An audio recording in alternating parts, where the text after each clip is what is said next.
Aujourd'hui, nous allons préparer du fromage frais à base de fromage blanc. Donc j'ai acheté du fromage blanc entier. C'est important de prendre de l'entier, c'est nettement meilleur.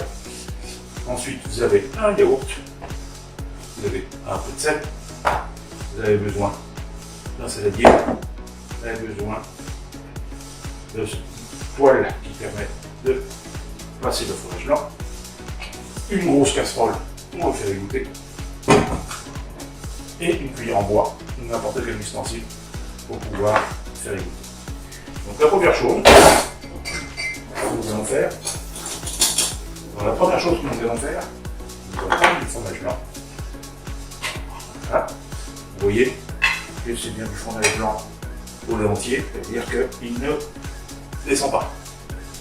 C'est important du goût. Alors je ne vais pas donner de marque. Moi c'est une marque que je trouve dans les supermarchés. J'ai goûté. Alors à vous de voir ensuite ce que vous avez envie comme marque. Moi je prends cette marque-là parce que j'adore le goût une fois qu'il est passé en fromage blanc. Voilà. On passe le reste. Ici.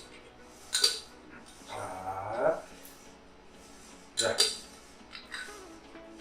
Voilà, il reste encore un petit peu, mais ça sera pour cuisiner. Donc vous voyez.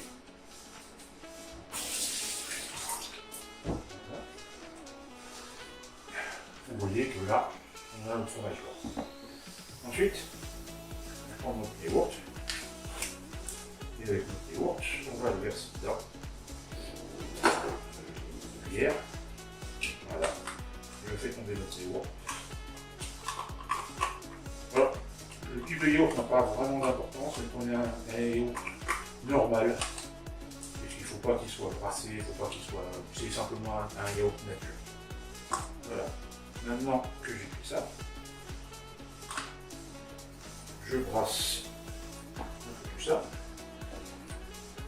Je fais attention de ne pas le mettre par terre. Je le brasse bien, je le brasse bien. Voilà. Voilà. Maintenant, je peux le jeter bien.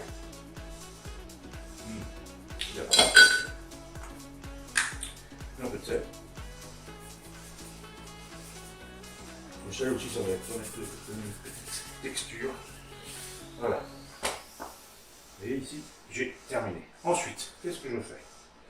Je prends bien les bords opposés. Je fais un nœud, que je serre le plus fort possible. Voilà. Ici.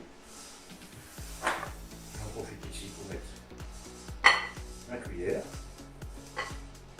Voilà. Derrière, je fais la même chose avec l'autre côté. Je serre bien. Voilà. Et vous voyez que je commence à avoir un fromage blanc qui commence à couler. Là, on ne va pas le laisser là-dedans parce qu'évidemment ça va tremper. La meilleure solution, c'est de prendre une grosse casserole juste là. Hop. Vous la mettez dedans. Vous mettez sur le côté. Et voilà, la première étape est terminée. Maintenant, il n'y a plus qu'à attendre. Alors, le délai d'attente, il y en a certains qui disent une nuit entière. Personnellement, moi, je préfère attendre 4 à 5 heures. Tout simplement parce qu'une nuit entière, il devient très dur. Donc, pour ceux qui apprécient le fromage très dur, elle va vous laisser une nuit entière. Et pour ceux qui aiment bien le fromage qu'on va étaler sur des radis, qu'on va manger avec un petit truc, et moi, je mets mon petit mélange. Comment on appelle ça, basilic avec l'ail que je prépare à l'avance. On peut mettre tout ce qu'on veut après, persil avec de l'échalote, de l'ail, enfin ce que vous voulez. Vous pouvez même préparer une espèce de boursin, puisque ça se prête totalement. Voilà, la première partie est terminée. Et ben, je vous donne rendez-vous dans 5 heures. Et dans 5 heures, on va dénouer ça.